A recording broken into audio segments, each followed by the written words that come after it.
새벽 4시 어둠을 찢는 날카로운 디지털 알람 소리가 고요한 막사 전체를 울렸다. 나는 반사적으로 몸을 일으켰다. 1초의 망설임도, 찰나의 게으름도 허용되지 않는 근육과 신경에 각인된 움직임이었다. 내 옆 침상, 그리고 그 옆 침상의 동기들이 욕설과도 같은 신음을 삼키며 부스스 일어나는 소리가 들렸다. 대한민국 육군 특수전사령부 제707 특수임무단. 백호부대라 불리는 이곳의 아침은 언제나 이렇게 한치의 오차도 없이 시작되었다. 나는 전투복으로 갈아입으며 차가운 새벽 공기를 깊게 들이마셨다. 공기 중에는 희미한 화약 냄새와 땀, 그리고 남자들의 땀 냄새가 섞여 있었다. 이곳에 배치된 지 6개월.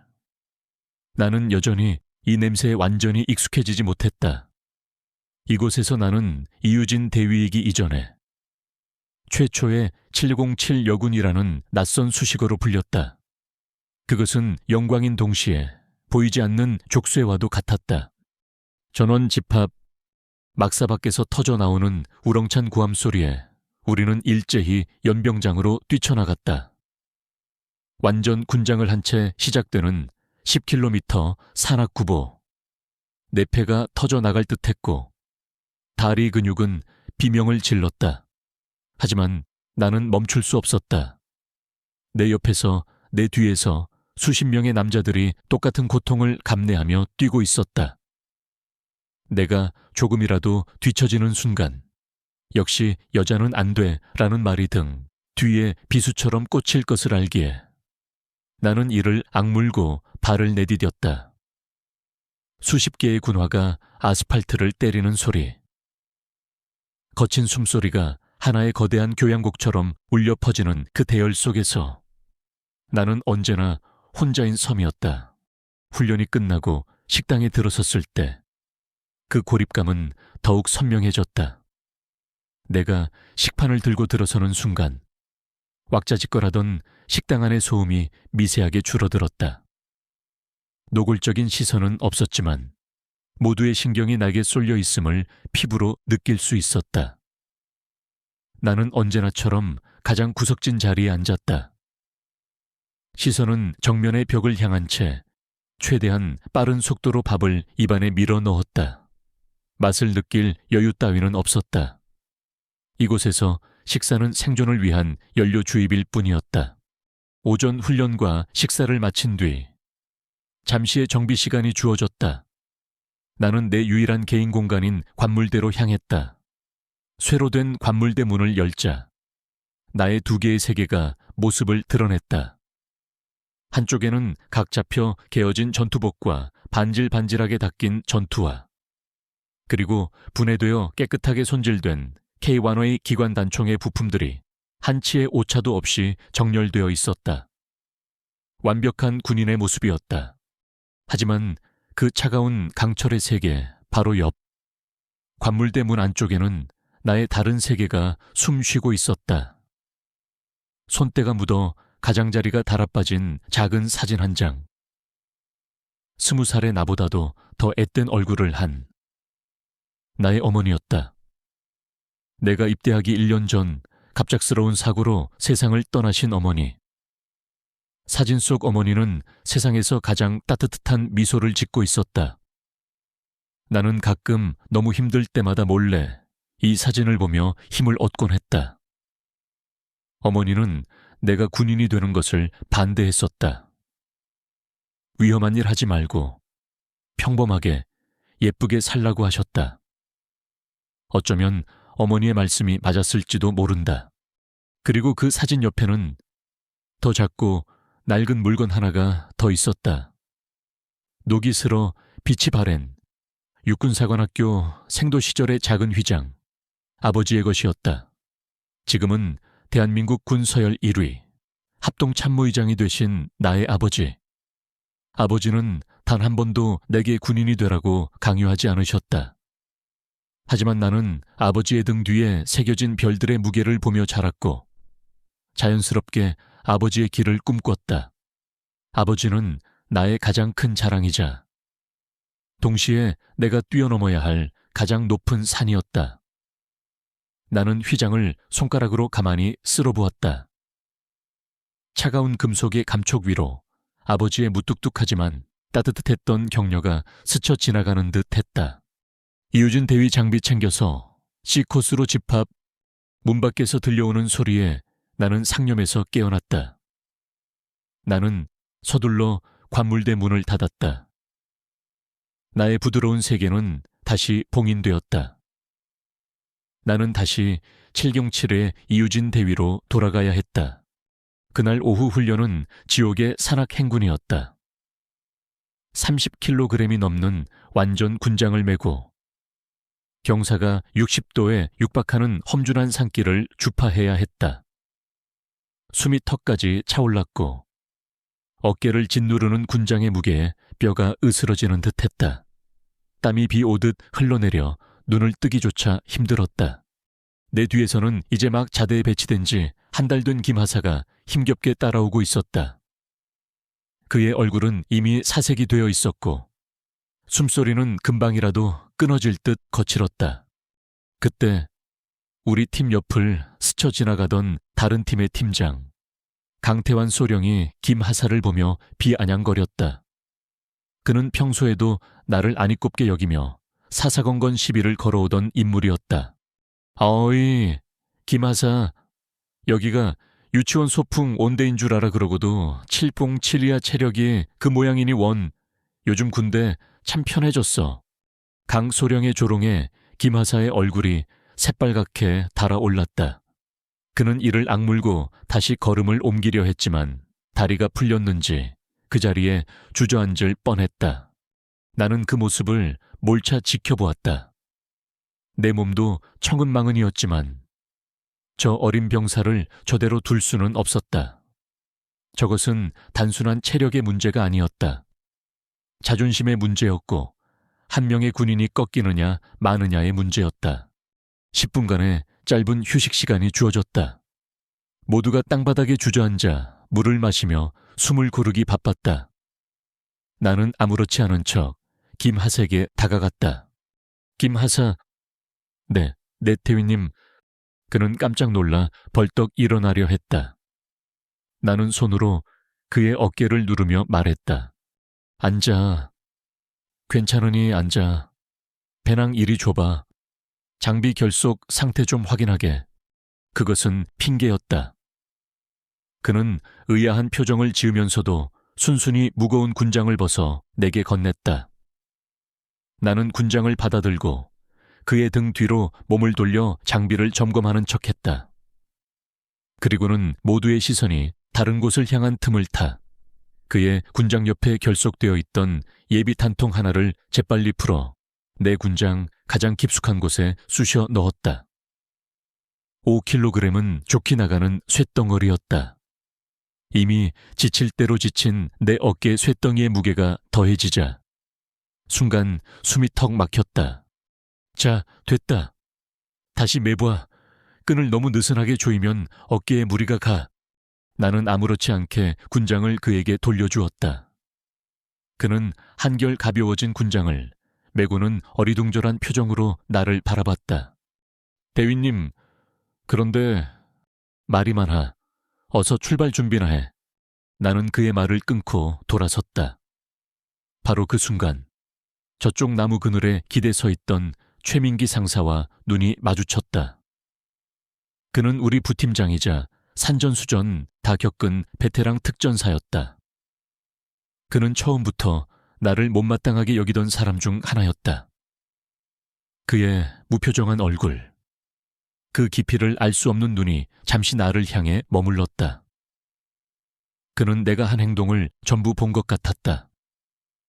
나는 시선을 피하지 않았다. 우리는 몇 초간 말없이 서로를 응시했다. 이윽고 그는 아무 말 없이 고개를 돌려 다른 곳을 보았다. 그의 표정에서는 아무것도 읽을 수 없었지만 나는 왠지 모르게 그가 나의 행동을 비난하지는 않으리라는 것을 느낄 수 있었다. 다시 행군이 시작되었다. 내 어깨는 끊어질 듯 아팠지만 이상하게도 발걸음은 아까보다 가벼웠다. 내 뒤에서 김하사가 예전의 활기를 되찾아 씩씩하게 따라오고 있었다. 그는 더 이상 뒤처지지 않았다. 지옥 같던 행군이 끝나고 부대로 복귀했을 때 온몸이 물에 젖은 솜처럼 무거웠다. 김하사가 나에게 다가와 무언가 말하려는 듯 입을 열었다. 나는 그저 그의 어깨를 한번 툭 쳐주고는 먼저 막사로 들어왔다. 어떤 말도, 어떤 감사도 필요 없었다. 우리는 팀이니까. 그날 밤 나는 지친 몸을 이끌고 샤워를 마친 뒤 관물대 앞에 섰다. 어깨에는 시퍼렇게 멍이 들어 있었다. 나는 멍든 어깨를 내려다보며 피식 웃음이 나왔다. 군인이 훈장처럼 멍 자국이나 새고 있다니. 나는 다시 관물대 문 안쪽의 사진을 보았다. 사진 속 어머니가 그러게 왜 사서 고생을 하니 내 딸하고 말하는 것 같았다. 그리고 그 옆에 아버지의 휘장이 그래도 잘했다. 내 딸하고 나를 격려하는 것 같았다. 나는 이곳에서 살아남아야 한다. 여자라서가 아니라, 장군의 딸이라서가 아니라, 오직 실력 하나만으로. 그것이 내가 이곳에 온 이유였고, 내가 짊어져야 할 나의 무게였다. 나는 조용히 관물대 문을 닫았다. 창밖은 칠흑 같은 어둠에 잠겨 있었다. 다가올 폭풍을 예고하듯이 산악 행군이 끝난 다음 날 부대 전체에 긴장감이 감돌았다. 대대장 주재로 열린 긴급 작전 회의. 스크린에는 대테러 종합훈련 FTX라는 글자가 선명하게 떠 있었다. 이번 훈련은 단순한 훈련이 아니다. 대대장의 목소리가 회의실의 공기를 갈랐다. 합참의 직접적인 지시로 실제 상황을 가정한 최고 수준의 시나리오로 진행된다. 특히 알파팀과 브라보팀은 경쟁 체제로 투입, 동일한 목표를 각자 다른 루트로 타격하여 성과를 평가받게 될 것이다. 이번 훈련 결과는 향후 팀 운용 및 부대 평가에 결정적인 영향을 미칠 것임을 명심하도록 회의실의 모든 시선이 나와 강태환 소령에게로 쏠렸다. 내가 이끄는 알파팀, 그리고 강소령이 이끄는 브라보팀. 우리는 707 내에서도 가장 치열한 라이벌 관계였다. 특히 그가 부임한 이후 그의 노골적인 견제와 무시는 계속되어 왔다. 나는 겉으로는 평정을 유지했지만 심장이 세차게 뛰는 것을 느꼈다. 이것은 기회였다. 지난 6개월간 나를 짓눌러 왔던 최초의 여군, 합참의장 딸이라는 꼬리표를 실력으로 떼어낼 수 있는 절호의 기회. 소문이나 편견이 아닌 오직 훈련 결과로, 과정과 성과로 나의 존재 가치를 증명할 수 있는 순간이었다. 회의가 끝나고 나는 곧바로 알파팀 팀원들을 소집했다. 최민기 상사를 비롯한 팀원들의 얼굴에도 비장한 각오가 서려 있었다. 이번 훈련 우리에게 어떤 의미인지 다들 알 거라고 믿는다. 작전 지도를 펼쳐놓고 브리핑을 시작하는 내 목소리는 조금의 떨림도 없었다. 브라보 팀보다 한 수 위라는 것을 증명해야 한다. 아니, 그들을 압도해야 한다. 장비부터 침투 경로, 개인별 역할까지. 지금부터 모든 시나리오를 다시 검토한다. 사소한 실수 하나 용납하지 않는다. 최 상사가 내 말에 고개를 끄덕이며 말했다. 대위님 말씀이 맞습니다. 이번 기회에 강소령 그 자식 코를 납작하게 해줘야 합니다. 그의 목소리에는 전과 다른 굳건한 신뢰가 실려 있었다. 지난 산악 행군 이후 그와 나 사이에는 말로 표현할 수 없는 어떤 유대감이 생긴 듯했다. 나는 든든한 아군을 얻은 기분이었다. 우리는 그날 밤늦게까지 머리를 맞대고 최상의 작전을 구상했다. 희망이 보였다. 이길 수 있다는 자신감이 솟아올랐다. 하지만 그 희망은 그날 밤 걸려온 전화 한 통의 거대한 불안감으로 바뀌고 말았다. 개인 정비 시간. 관물대 정리를 하고 있는데 진동이 울렸다. 휴대폰 액정에 뜬 이름. 아버지, 나는 잠시 망설이다. 막사 밖으로 나가 전화를 받았다. 통신보안대위 이유진입니다. 나도 모르게 군대식으로 전화를 받자 수화기 너머에서 아버지의 호탕한 웃음소리가 들려왔다. 헤어허허, 이 녀석 아빠한테까지 통신보안은 우리 딸 훈련은 할만하냐? 네, 아버지. 괜찮습니다. 별일 없으시죠? 그럼 아빠는 늘 똑같지. 다름이 아니라 아빠가 다음 주에 너희 부대 쪽으로 시찰 나갈 일이 생겼다. 마침 잘 됐지 뭐냐. 네가 훈련하는 모습도 직접 보고 우리 딸 얼굴에 살이 너무 빠진 건 아닌지 봐야겠다. 끝나고 맛있는 거나 사줘야지. 아버지의 목소리는 한없이 다정하고 자랑스러움으로 가득 차 있었다. 하지만 그 말을 듣는 순간 내 심장은 바닥으로 곤두박질 치는 듯 했다. 다음 주 정확히 훈련이 있는 바로 그날이었다. 아바오지. 내 목소리가 기어 들어갔다. 혹시 오시지 않으시면 안 될까요? 뭐야, 이 아빠가 가는 게 싫어. 아니요, 그런 게 아니라 정말 중요한 훈련이라서요. 제가 다른 곳에 신경 쓸 겨를이 없습니다. 그리고 아시지 않습니까? 제가 이곳에서 어떤 시선들을 받고 있는지. 나는 용기를 내어 말했다. 하지만 아버지는 내 깊은 고민을 이해하지 못하는 듯했다. 헤어허, 이 녀석. 아빠가 방해할까봐 그래. 걱정 마라. 나는 지휘부에서 조용히 지켜만 볼 테니. 그리고 누가 감히 내 딸을 이상한 눈으로 쳐다봐 대한민국 합참의장이 자기 딸이 그것도 최초의 707 요군이 훈련하는 걸 자랑스러워하는 게 뭐가 어쨌다는 거냐. 아빤 네가 너무 자랑스러워서 그런다. 자랑스러워서. 아버지의 말에는 조금의 악의도 없었다. 오직 딸에 대한 순수한 사랑과 자부심만이 가득했다. 하지만 그 순수함이 지금 내게는 비수가 되어 날아와 박혔다. 나는 더 이상 아무 말도 할 수 없었다. 알겠습니다. 아버지, 오셔서 실망하시지 않도록 최선을 다하겠습니다. 그래, 우리 딸 다치지 말고 아빠가 가서 보자. 전화가 끊겼다. 나는 한동안 멍하니 휴대폰을 들고 서 있었다. 하늘이 무너지는 기분이었다. 합참의장의 방문. 그것은 부대 전체를 뒤흔들 엄청난 사건이었다. 이제 이번 훈련은 단순히 알파팀과 브라보팀의 경쟁이 아니게 되었다. 합참의장 딸 이유진 대위의 개인적인 실력 검증 부대가 되어버렸다. 내가 만약 조금이라도 실수한다면 그것은 단순히 내 개인의 실패로 끝나지 않을 것이다. 역시 여자는 안 돼. 아빠 백으로 들어온 낙하산이라는 비난이 부대 전체를 뒤덮을 것이다. 반대로 내가 아무리 완벽하게 임무를 수행해도 아빠가 와서 봐주니 잘할 수밖에 라는 식의 폄하가 뒤따를 것이다. 어떻게 하든 나는 공정한 평가를 받을 수 없게 되었다. 나는 주먹을 꽉 쥐었다. 입술이 바짝 말라왔다. 피할 수 없다면 증명하는 수밖에 압도적인 실력으로 그 누구도 이의를 제기할 수 없을 만큼 완벽한 결과로 보여주는 수밖에 없었다.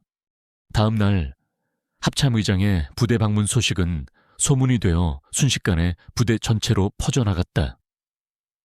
동기들은 나를 부러움과 질투가 섞인 눈으로 바라봤고 선배들은 아버님 오시는데 실수하지 않도록 잘하라며 은근한 압박을 주었다. 그리고 최악은 강태환 소령의 반응이었다. 나는 식당에서 그가 자기 팀원들과 이야기하는 것을 우연히 들었다. 잘 됐네. 이번 기회에 공주님 실력이 얼마나 대단한지 합참의장님 눈앞에서 직접 보여드리자고. 아주 확실하게 말이야. 그의 목소리에는 조롱과 함께 무언가 비열한 계략을 꾸미는 듯한 기운이 서려 있었다. 그의 얼굴에 걸린 그 비릿한 미소를 보는 순간 나는 불길한 예감에 휩싸였다. 그는 분명 무언가를 꾸미고 있었다. 이번 훈련을 이용해 나를 무너뜨릴 어떤 함정을 파고 있을 것이 분명했다. 불안감은 훈련 전날 밤, 그게 달했다. 나는 잠을 이루지 못하고 막사 주변을 서성였다. 그때 장비 보관실에 아직 불이 켜져 있는 것을 발견했다. 이 시간이면 모든 점검이 끝나고 소등했어야 정상이었다. 나는 조심스럽게 그쪽으로 다가갔다. 창문 너머로 희미한 그림자가 움직이는 것이 보였다. 강태환 소령이었다.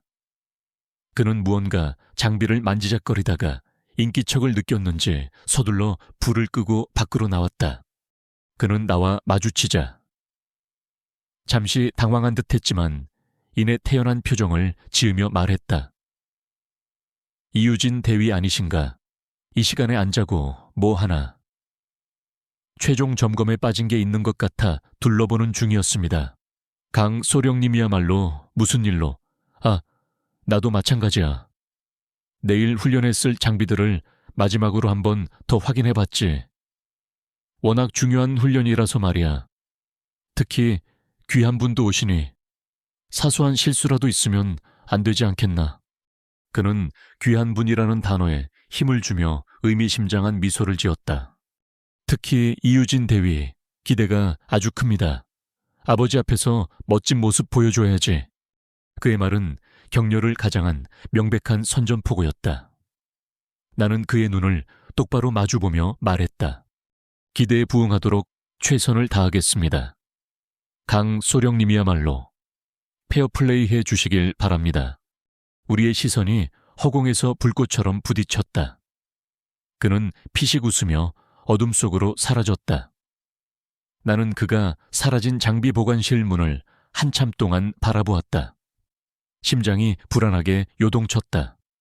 무언가 잘못되고 있었다. 거대한 폭풍이 나를 향해 몰려오고 있었다. 나는 그것을 막을 수도, 피할 수도 없었다. 오직 그 폭풍의 한가운데로 걸어 들어가 정면으로 맞서는 수밖에 없었다. 훈련 당일의 새벽 공기는 전날보다 한층 더 차갑고 날카로웠다. 우리는 말없이 각자의 장비를 최종 점검했다. 총기의 강철이 손에 닿는 감촉, 탄창을 결합할 때의 철컥하는 소리. 무정의의 작은 노이즈. 이 모든 익숙한 감각들이 오히려 나의 신경을 극도로 예민하게 만들었다. 알파팀 전원이 집합했다. 나는 내 앞에 선 8명의 팀원들의 얼굴을 하나하나 뜯어보았다. 긴장과 결의가 뒤섞인 세상에서 가장 믿음직한 얼굴들이었다. 긴장하지 마. 내 목소리가 새벽의 정적을 갈랐다. 우리가 밤새 준비한 대로만 하면 돼. 작전 계획을 믿고, 장비를 믿고, 무엇보다 자기 옆의 전우를 믿어. 그리고 나를 믿어. 우리는 이긴다.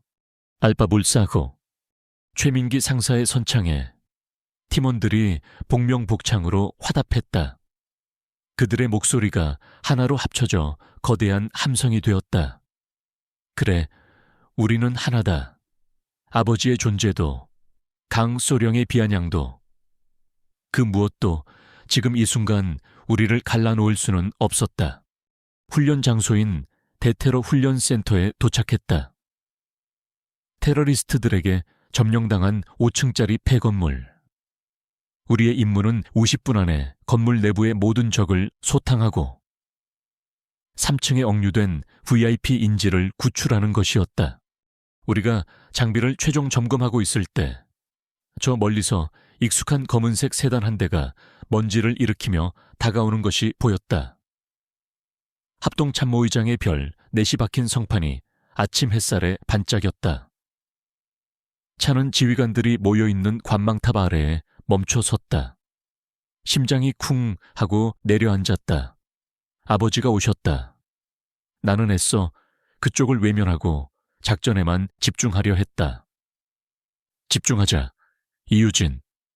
지금 네가 봐야 할 것은 관망탑이 아니라 저 앞에 적진이다. 알파팀 작전 개시. 무정의를 통해 대대장의 명령이 떨어졌다. 우리는 한 몸처럼 움직이기 시작했다.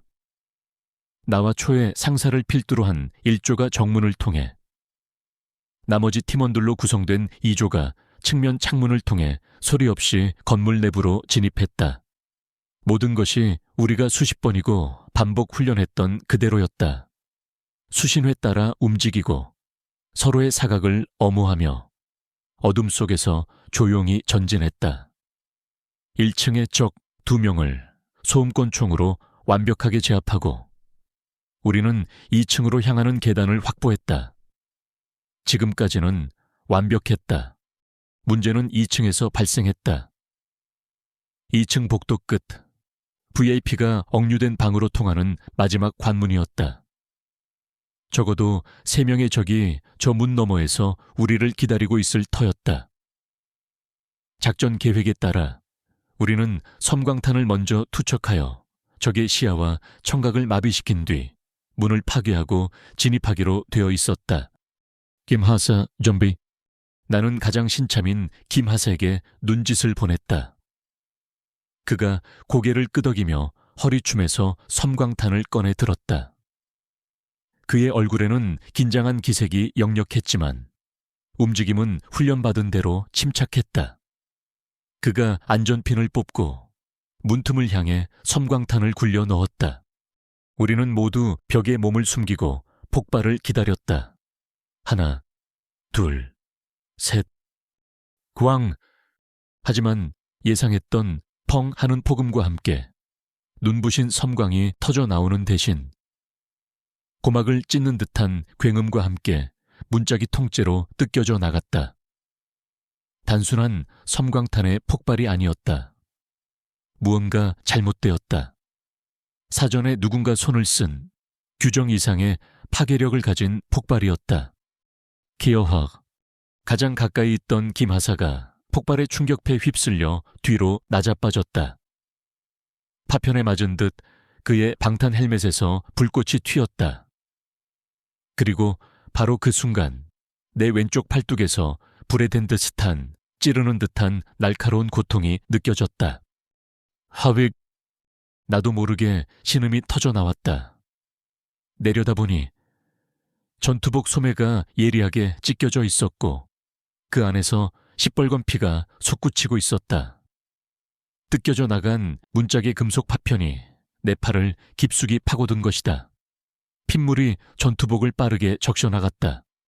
대위님, 최상사의 다급한 외침이 들려왔다. 귀에서는 삘하는 이명이 멈추지 않았고 화약 냄새가 코를 찔렀다.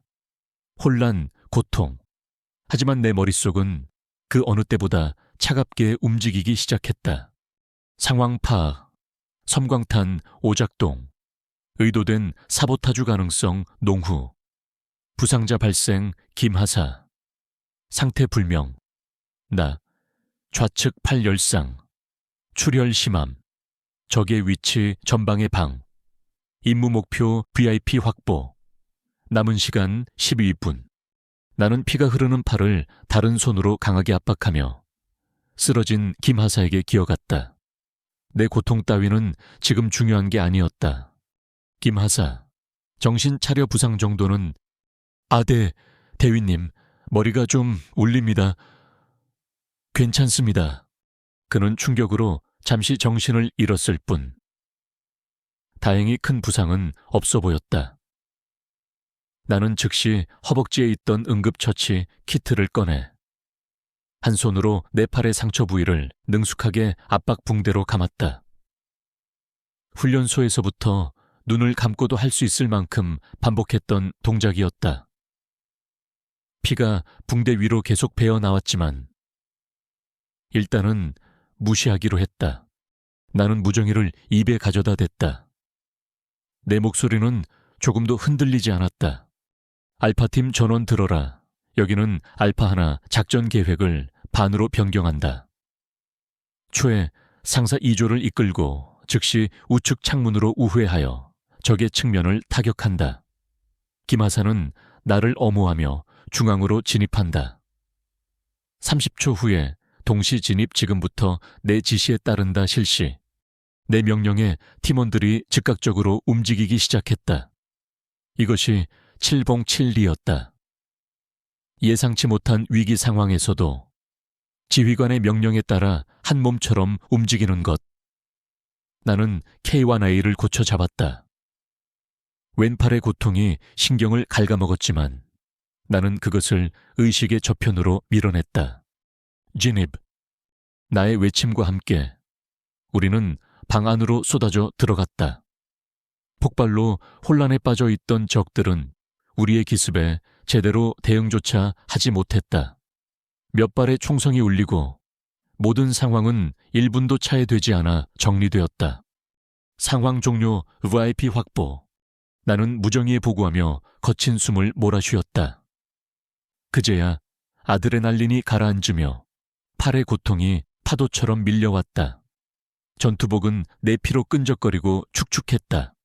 우리가 건물 밖으로 나왔을 때 나는 관망탑 쪽을 올려다보았다. 그리고 그와 눈이 마주쳤다. 아버지, 그의 얼굴은 처음에는 안도하는 듯했지만 곧 내 피투성이 모습을 발견하고는 하얗게 질려갔다.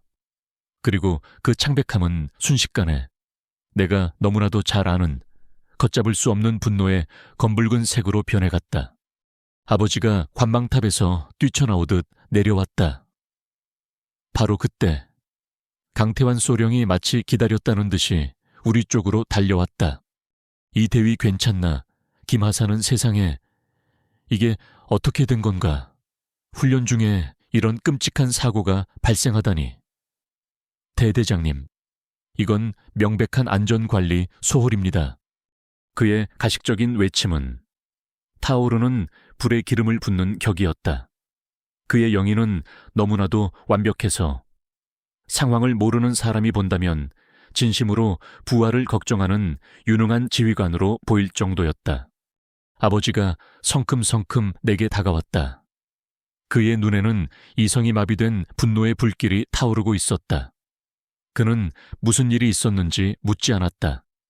어떻게 다쳤는지도 묻지 않았다. 그는 오직 자기 눈앞에 펼쳐진 결과, 즉 피투성이가 된 딸의 모습만을 보고 있었다. 아버지의 목소리는 지옥의 밑바닥에서부터 울려오는 듯한 낮고 위험한 소리였다.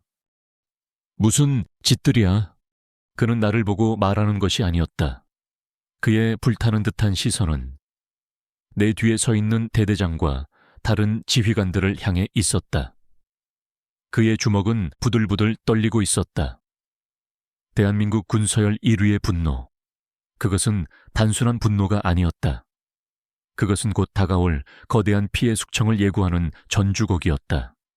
나는 그 분노의 한가운데에 서서 꼼짝도 할 수 없었다. 내 팔의 상처보다 더 깊은 곳에서부터 차가운 절망감이 피어오르기 시작했다. 나의 모든 노력과 증명은 아버지의 그릇된 사랑과 분노 앞에서 한낱 물거품이 되어 사라지고 있었다. 왼쪽 팔의 통증보다 심장을 쥐어짜는 듯한 불안감이 더 크게 나를 덮쳐왔다. 의무실의 하얀 침대에 앉아 군의관이 상처를 꿰매는 것을 멍하니 바라보았다. 마취 주사를 맞았지만 실이 내 살을 꿰뚫고 지나가는 감각은 선명했다. 12바늘, 생각보다 깊은 상처였다. 하지만 지금 내 마음속에 새겨지고 있는 상처에 비하면 이 육체의 고통은 아무것도 아니었다. 의무실의 얇은 벽 너머로 아버지의 천둥 같은 고함 소리가 희미하게 들려왔다. 정확한 내용은 들리지 않았지만 그 목소리에 담긴 서슬 퍼런 분노만은 똑똑히 느껴졌다. 그는 지금 이 부대 전체를 뒤흔들고 있을 터였다. 나 때문에, 나의 피 때문에 다 됐습니다. 당분간 무리한 훈련은 피하셔야 합니다. 군의관의 말에 나는 기계적으로 고개를 끄덕였다. 바로 그때 의무실 문이 열리고 한 장교가 들어왔다. 그의 얼굴은 하얗게 질려 있었다. 이유진 대위, 합참 의장님께서 작전 회의실로 즉시 출두하라고 하십니다. 올 것이 왔구나. 나는 급하게 붕대로 감은 팔을 붙잡고 자리에서 일어났다. 나는 부상자가 아니었다. 이제부터 나는 이 모든 사태의 원인을 제공한 피의자 신분으로 신문을 받게 될 것이었다. 작전 회의실의 공기는 유리 조각처럼 날카롭고 차가웠다. 대대장을 비롯한 부대의 모든 지휘관들이 뻣뻣하게 굳은 차에 서 있었다. 그들의 얼굴에는 두려움과 당혹감이 역력했다. 그리고 그들 모두의 앞에 회의실 가장 상석에 나의 아버지가 서 있었다. 그는 더 이상 자상한 아버지가 아니었다. 그는 대한민국 군 전체를 호령하는 냉혹한 최고 지휘관, 복수의 화신 그 자체였다. 나는 문 앞에서 걸음을 멈추고 가장 큰 목소리로 외쳤다. 대위 이유진, 명 받았습니다. 아버지의 시선이 내게로 향했다. 그 눈에는 실망도 슬픔도 없었다. 오직 이 상황을 초래한 모든 것에 대한 무자비한 분노만이 이글거리고 있었다. 이유진 대위는 내 허락 없이는 한마디도 발언하지 마라. 그의 목소리는 낮았지만 회의실 전체를 얼어붙게 만들었다. 이건 군의 상급자로서가 아니라 내 아비로서 내리는 명령이다. 그 한마디가 내 입에 재갈을 물렸다. 군의 명령이라면 항변의 여지라도 있었을 것이다. 하지만 아비의 명령이라는 그 말 앞에서 나는 모든 것을 포기해야 했다. 그것은 내 모든 저항 의지를 꺾어버리는 가장 강력하고도 잔인한 족쇄였다. 아버지는 나를 다시 보지 않았다. 그는 고개를 돌려 대대장을 향해 포문을 열었다. 대대장, 넷, 의장님, 여기가 특전사령부인가? 아니면 동네 깡패 소굴인가? 대한민국의 장교가, 그것도 특수임무를 수행하는 장교가 훈련 중에 피를 흘리며 실려 나가는데 이게 정상적인 훈련 상황이라고 보고하는 건가? 송구합니다. 전적으로 저의 불찰입니다. 대대장은 허리를 90도로 꺾은 채 아무런 변명도 하지 못했다. 아버지의 분노는 그에게서 다른 지휘관들에게로 옮겨갔다. 그는 부대의 훈련 시스템, 안전관리, 심지어 기강회의 문제까지 거론하며 지휘관들을 몰아붙였다. 회의실은 거대한 얼음 동굴처럼 변해갔고 나는 그 한가운데에 서서 아무것도 할 수 없었다. 한참 동안 폭풍이 몰아친 후 아버지는 잠시 숨을 골랐다. 그리고는 강태환 소령을 지목했다.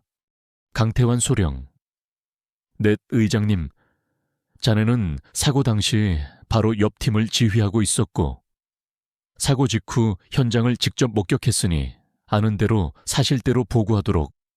강태환 소령이 앞으로 나섰다. 그의 얼굴에는 안타까움과 비통함이 교묘하게 섞여 있었다. 완벽한 연기였다. 이장님께 심려를 끼쳐드려 송구스러운 마음 금할 길이 없습니다. 그는 먼저 고개를 숙여 예를 갖췄다. 그리고는 마치 망설이는 듯 어렵게 입을 열었다. 이유진 대위는 평소 그 누구보다도 훈련 의욕이 매우 넘치는 장래가 촉망되는 장교입니다. 아마 오늘 의장님께서 직접 시찰을 오신다는 소식에 좋은 모습을 보여드리고 싶은 마음에 조금 무리를 했던 것 같습니다. 그는 잠시 말을 끊고 슬쩍 내 눈치를 살폈다. 원래 계획된 작전보다 조금 더 빠른 속도로 내부 진입을 시도하려다 보니 아직 경험이 부족한 신참인 김하사가 긴장한 나머지 실수를 저지른 것 같고 이유진 대위가 그것을 수습하려다 불의의 사고를 당한 것으로 보입니다. 전적으로 안타까운 사고일 뿐 그 누구의 고의나 가혹 행위는 없었다고 생각합니다. 그의 보고는 완벽했다. 그는 교묘하게 진실과 거짓을 섞어 모든 책임이 나의 과한 의욕과 김하사의 미숙한 실수에 있는 것처럼 몰아갔다. 그는 나를 아빠에게 잘 보이려다 사고친 철없는 딸로, 우리 팀원들을 무능한 지휘관을 둔 불쌍한 부하들로 만들어버렸다. 심지어 자신은 이 모든 것을 감싸주려는 자비로운 선배 장교인 것처럼 위장했다. 분노가 머리끝까지 치밀어 올랐다. 나는 소리치고 싶었다. 아니라고. 저건 모두 거짓말이라고. 섬광탄이 비정상적으로 폭발했고 그것은 명백한 사보타주라고 외치고 싶었다. 하지만 아버지의 명령이 내 목을 옥죄었다. 나는 그저 입술을 깨문 채 내 명예가 더러운 거짓말로 짓밟히는 것을 지켜봐야만 했다. 나는 도움을 구하는 심정으로 최민기 상사를 바라보았다. 그의 얼굴은 분노로 시뻘겋게 달아올라 있었다. 그는 당장이라도 뛰쳐나가 강소령의 멱살을 잡을 기세였지만 이 살벌한 분위기 속에서 일개 상사인 그가 할 수 있는 것은 아무것도 없었다. 그는 그저 주먹을 쥔 채 부들부들 떨고 있을 뿐이었다. 나는 완벽하게 고립되었다. 아버지는 강소령의 보고를 듣고는 더욱 확신에 찬 얼굴이 되었다. 그의 눈에는 내 그럴 줄 알았다는 실망감이 가득했다. 그의 분노는 이제 나를 제대로 통제하지 못한 지휘관들을 넘어 나 자신에게로 향하고 있었다. 그는 결심한 듯 책상을 손으로 내리치며 선언했다. 이 부대는 뿌리부터 썩었어. 당장 합참 직속 특별감찰팀을 파견해서 이 부대의 창설부터 지금까지의 모든 비리와 부조리를 샅샅이 파헤치겠다 한 점 의혹도 남기지 않고 전부 다 이 의장님 그것만은 대대장이 경악하며 외쳤다. 합참의 특별감찰. 그것은 부대에 내려지는 사형 선고나 다름없었다. 707의 명예는 땅에 떨어지고 모든 훈련과 작전은 중단될 것이며 지휘관들은 전원 군복을 벗게 될지도 모르는 일이었다. 아버지는 대대장의 만류를 차갑게 외면했다. 그는 마지막 통첩을 날렸다.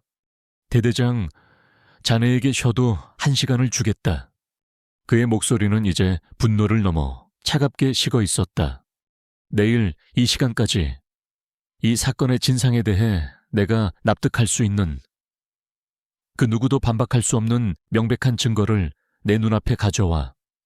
그렇지 못하면 자네 목을 포함해서 이 부대 전체가 공중분해될 각오를 해야 할 것이다. 그 말을 끝으로 아버지는 뒤도 돌아보지 않고 회의실을 나갔다. 그가 떠난 자리에 남은 것은 얼음장 같은 침묵과 모든 것을 포기한 듯한 깊은 절망뿐이었다. 나는 그 자리에 못 박힌 듯 서 있었다. 팔의 상처가 다시 욱신거리기 시작했다.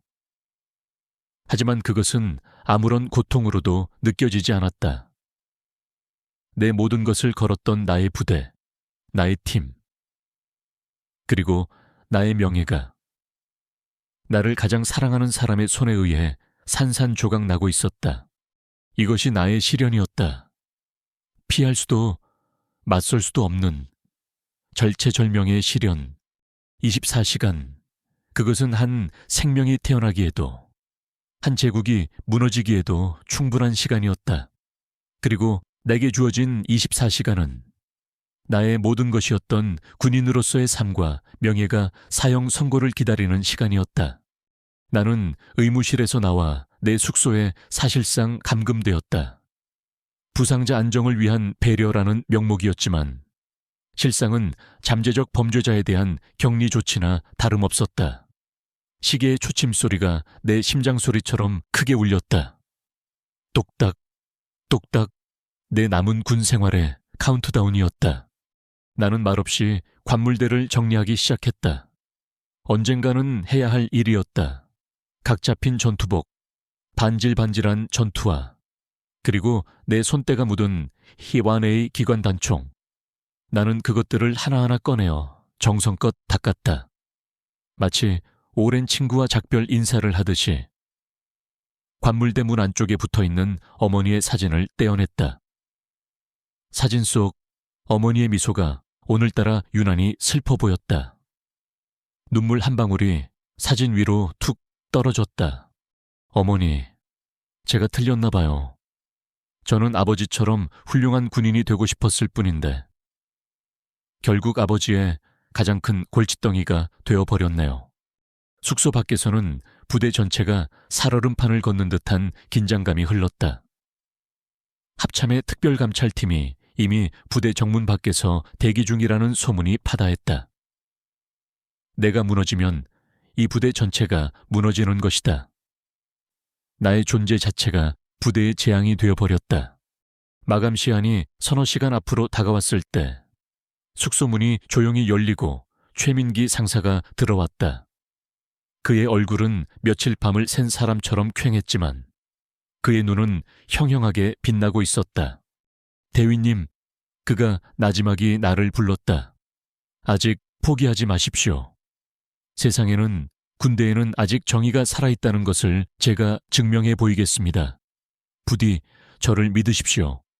그는 그 말만 남기고 서둘러 방을 나갔다. 그의 말에 어떤 근거가 있는지는 알 수 없었다. 하지만 그의 눈빛에서 나는 꺼져가던 작은 희망의 불씨를 발견했다. 나는 젖은 눈을 닫고 흐트러진 군복 매무새를 바로잡았다. 그래, 나는 아직 707의 이유진 대위다. 끝까지 군인답게 당당하게 마지막을 맞이하리라. 마침내 운명의 시간이 되었다.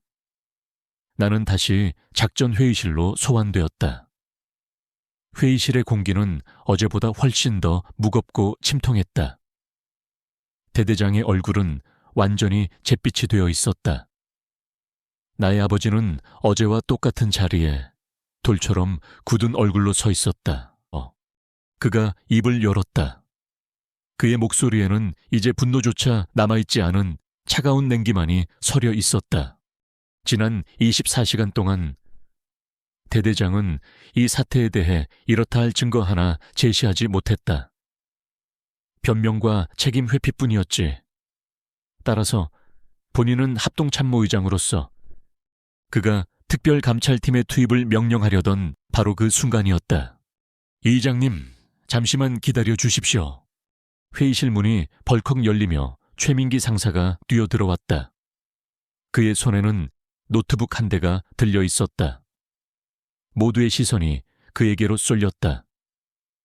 강태환 소령의 얼굴이 순간적으로 굳어지는 것을 나는 놓치지 않았다. 초회 상사 여기가 어디라고 함부로 대대장이 당황하여 그를 제지하려 했지만 초회 상사는 그를 지나쳐 단상 앞으로 나아갔다. 그는 아버지에게 조금의 흔들림도 없이 거수경례를 붙였다.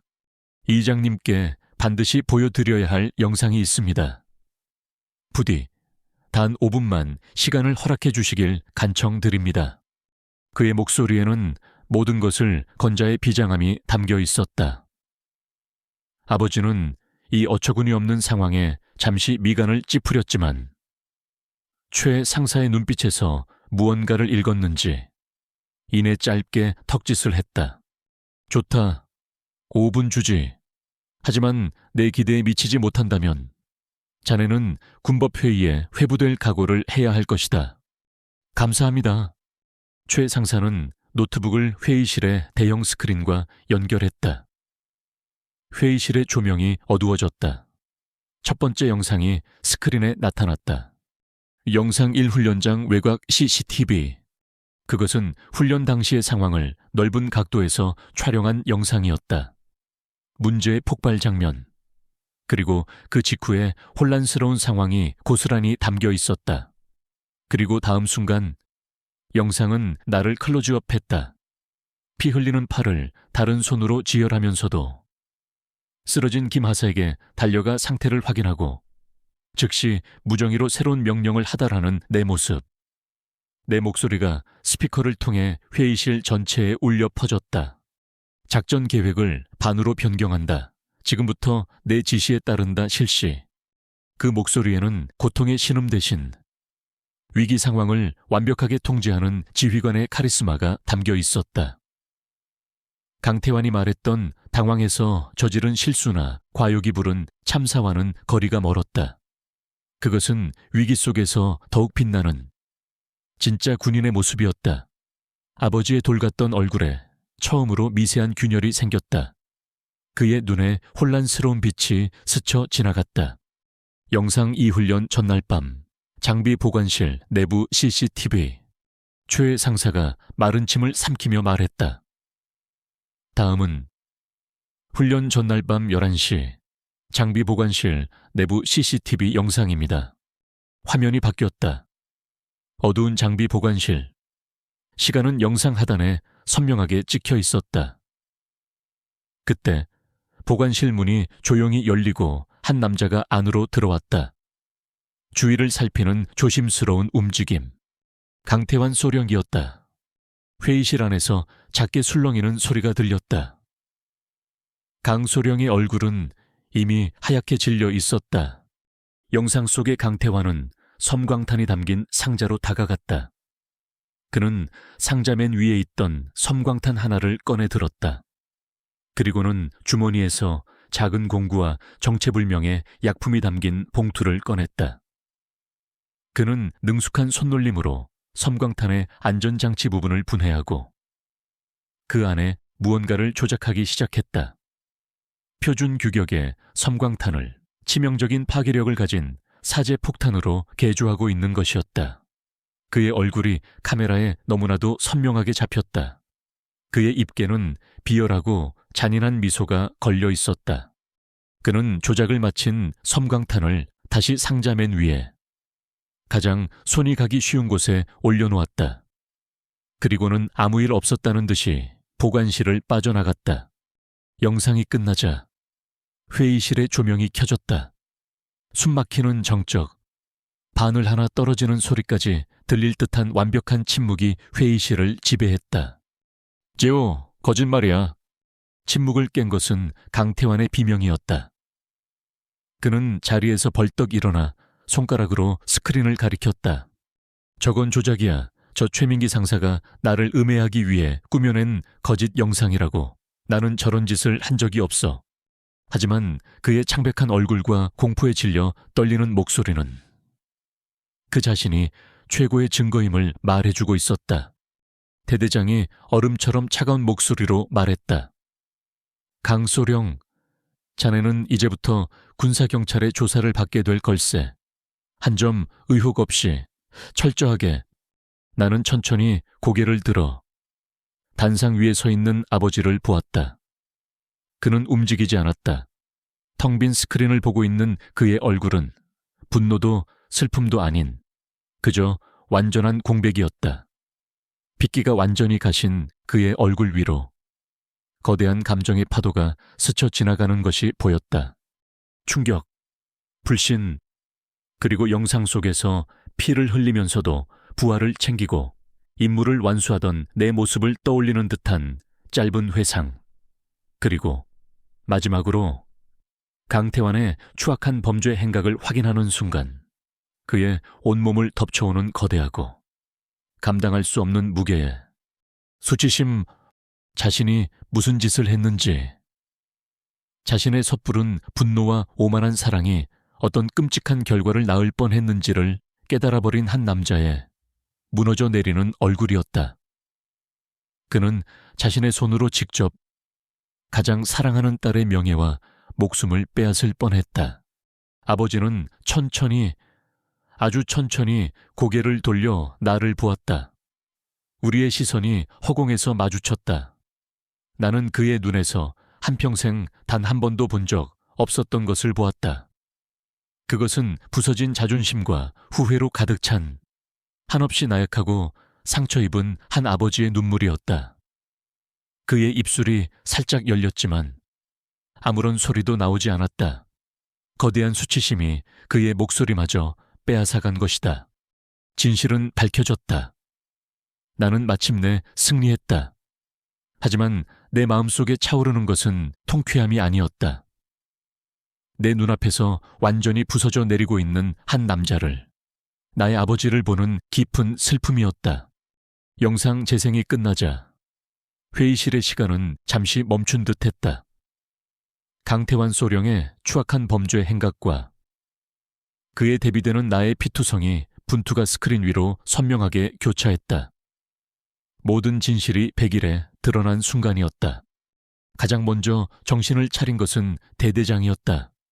그는 얼음처럼 차가운 분노를 담은 눈으로 강태환을 노려보았다.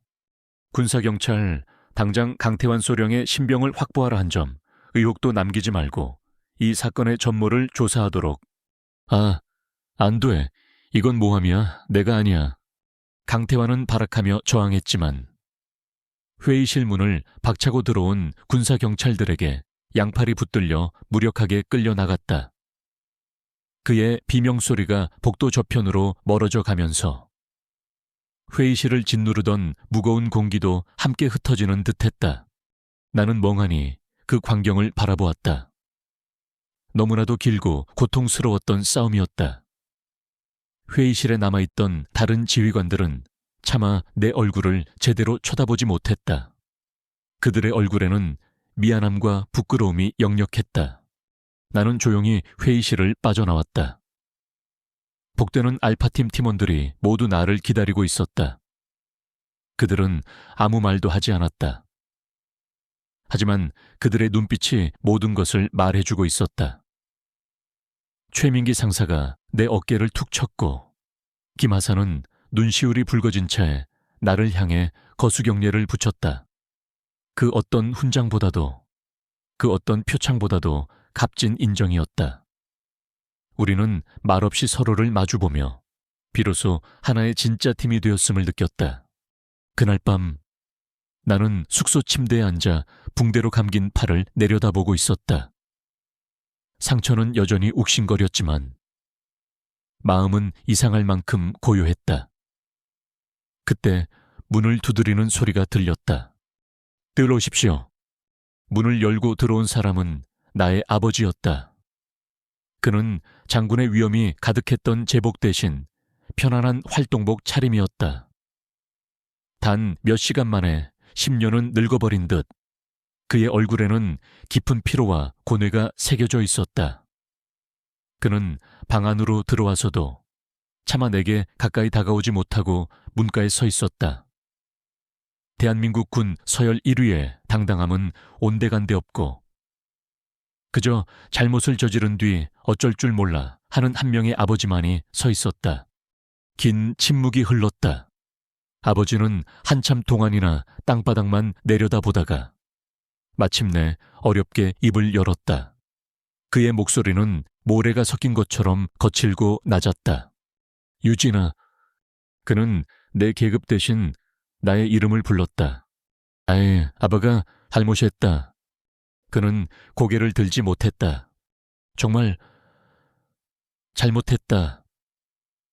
네가 피를 흘리는 걸 본 순간 내 눈에 보이는 게 없었다. 머릿속이 하얘지고 이성이 마비됐어. 나는 내 눈앞에 있는 그 어떤 위기 앞에서도 침착하게 부대를 지휘하는 강인한 군인을 보지 못했다. 그저 아빠의 보호가 필요한 내 어리고 약한 딸만 보였을 뿐이야. 그의 어깨가 가늘게 떨리고 있었다. 나는 평생 네가 자랑스러웠다. 하지만 그 자랑스러움이 너를 내 멋대로 재단하고 통제하려는 오만함이었다는 걸 이제야 깨달았다. 너는 스스로의 힘으로 여기까지 왔는데 나는 그 사실을 인정하지 않으려 했는지도 모른다. 너의 날개를 꺾어서라도 내 품 안에 가둬두고 싶었던 이기적인 아비였을 뿐이다. 그의 눈에서 후회의 눈물이 떨어져 내렸다. 아빠가 널 믿어주지 못했다. 그게 제일 미안하다. 유진아. 나는 그의 고백을 묵묵히 들었다. 마음속에서는 분노와 원망, 그리고 슬픔과 사랑이 뒤섞여 폭풍처럼 휘몰아쳤다. 하지만 나는 그 모든 감정을 누르고 조용히 입을 열었다. 알고 있습니다. 아버지. 그가 놀란 듯 고개를 들었다. 나는 그의 눈을 똑바로 마주보며 말했다.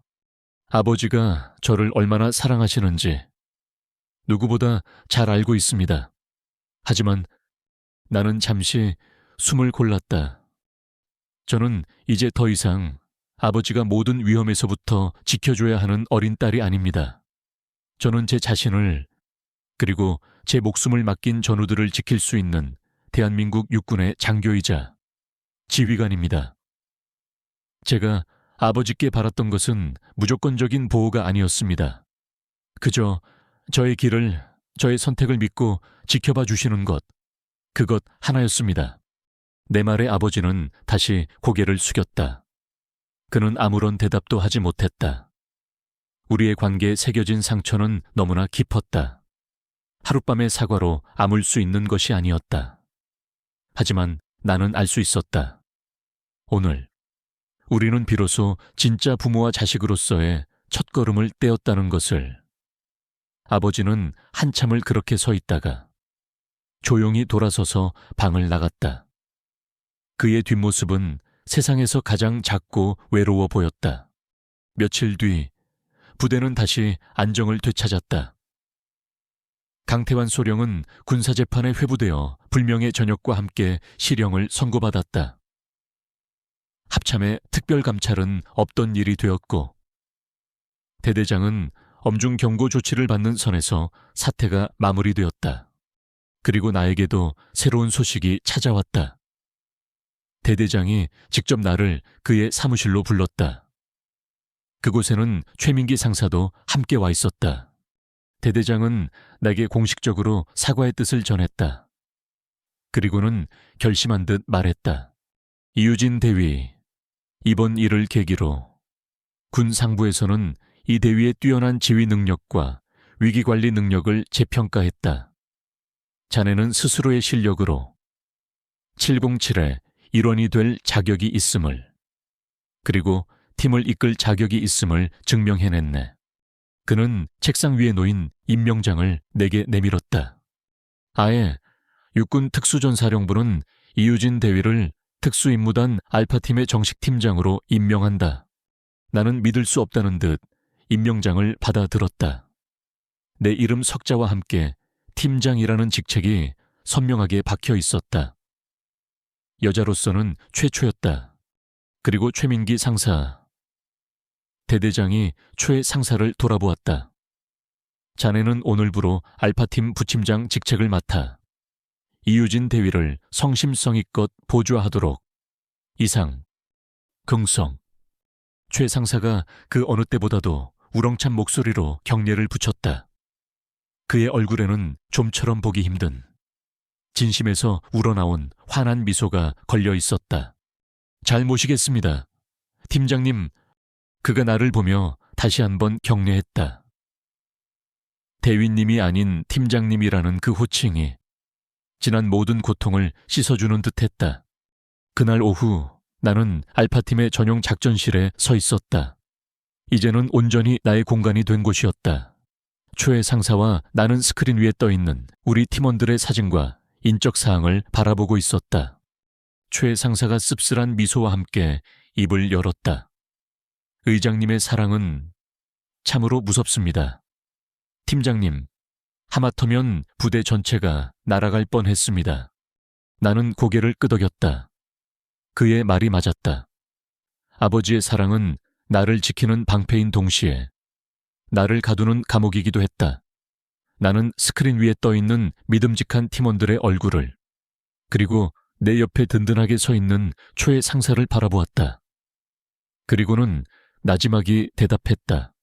그렇습니다. 하지만 전우의 믿음은 그것보다 훨씬 더 강합니다. 나의 새로운 평화는 그렇게 시작되고 있었다. 그것은 더 이상 누군가의 딸로서가 아닌 오롯이 나 자신으로서, 그리고 알파팀의 팀장으로서 만들어 나갈 강철처럼 단단하고 태양처럼 뜨거운 평화였다. 우리는 함께 새로운 훈련 계획을 짜기 시작했다. 미래를 향한 우리의 첫 작전이었다. 그로부터 1년 후 아프리카의 심장부, 소말리아 모가디슈, 숨막히는 열기와 먼지, 그리고 도시 전체의 만연한 긴장감 속에서 나는 헤드셋 너머로 들려오는 거친 숨소리에 모든 신경을 집중하고 있었다.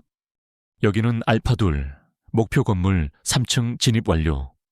인질은 살아있다. 하지만 테러리스트 5명이 중화기로 무장한 채 방을 둘러싸고 있다. 진입이 여의치 않다. 최민기 상사의 긴박한 목소리가 들려왔다. 현지 무장 군벌에 납치된 대한민국 외교관 구출 작전. 지난 48시간 동안 우리 알파팀은 이 작전의 모든 것을 걸고 있었다. 나는 이곳 수천 킬로미터 떨어진 임시 지휘 텐트 안에서 드론이 보내오는 실시간 영상과 팀원들의 무전을 통해 전체 작전을 지휘하고 있었다. 이제는 이우진 대위가 아닌 알파 팀장으로서 스크린 위로 건물의 내부 구조도가 펼쳐졌다. 최상사팀이 진입한 B지점은 교착 상태에 빠져 있었다. 무리하게 진입할 경우 인질의 안전을 보장할 수 없었다. 시간은 점점 우리를 압박해오고 있었다. 나는 빠르게 머리를 굴렸다.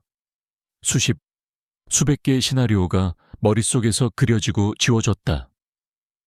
그때 내 눈에 건물의 낡은 설계도 한 구석, 누구도 주목하지 않았던 작은 통로가 들어왔다.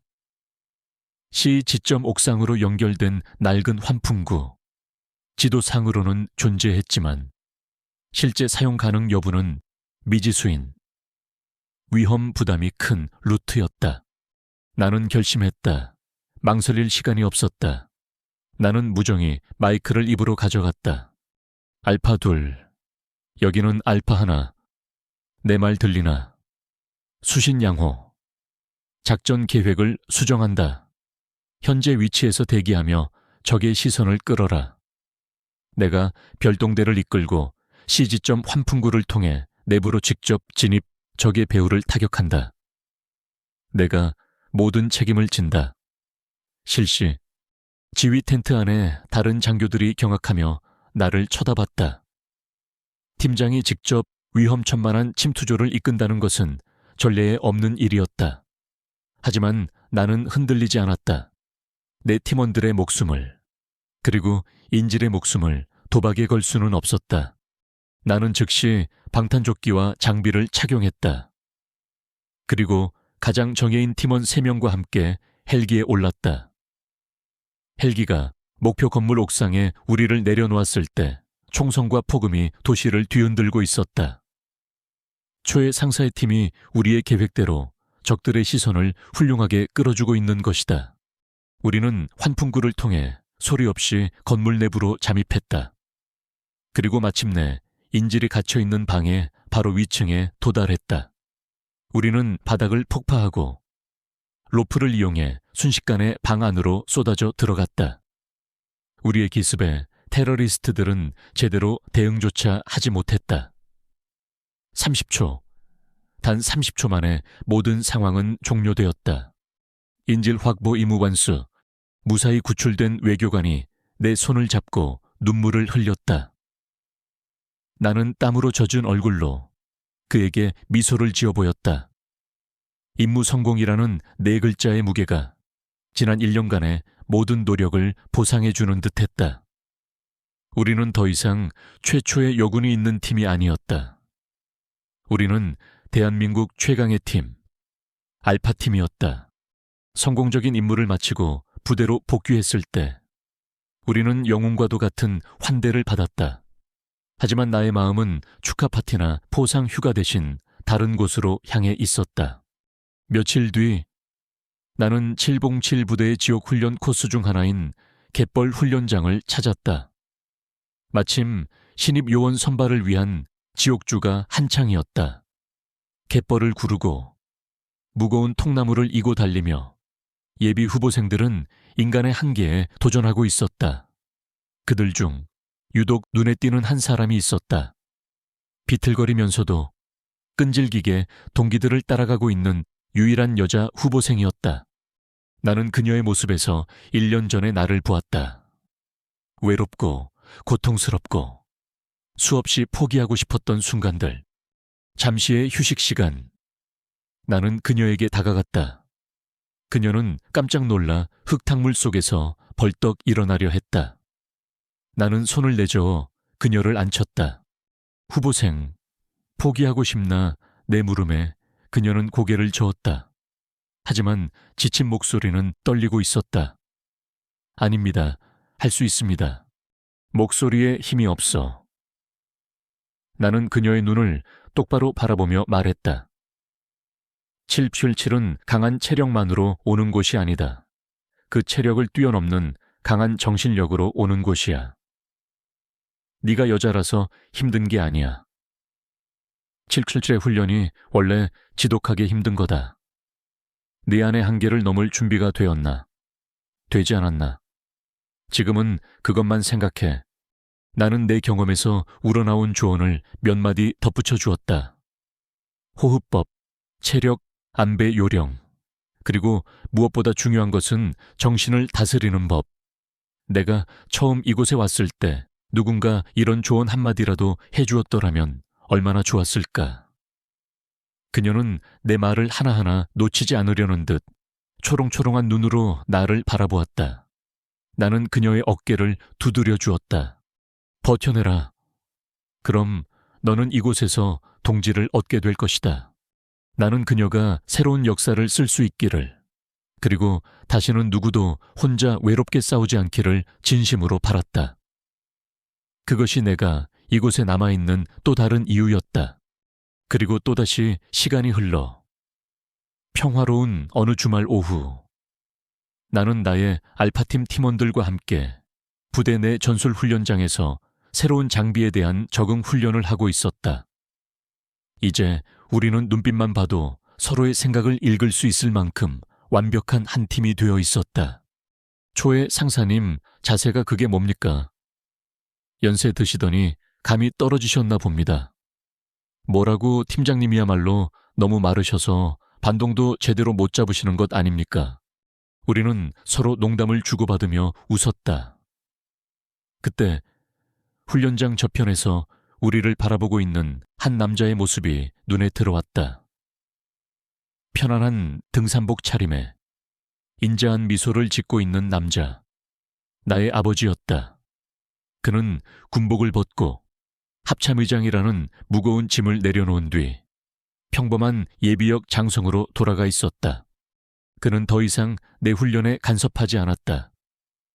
그저 멀리서 자랑스러운 딸의 모습을 묵묵히 지켜볼 뿐이었다. 그는 나와 눈이 마주치자 환하게 웃으며 천천히, 그리고 힘차게 엄지손가락을 들어보였다. 그 안에는 내 딸, 장하다 라는 무한한 신뢰와 지지가 담겨 있었다. 나는 그를 향해 피식 미소를 지어 보였다. 그리고는 이내 팀원들을 향해 돌아섰다. 나의 세상, 나의 자리는 바로 이곳이었다. 나는 가장 크고 힘찬 목소리로 외쳤다. 알파팀 잡담 끝 다음 과제로 이동 동작 신속히.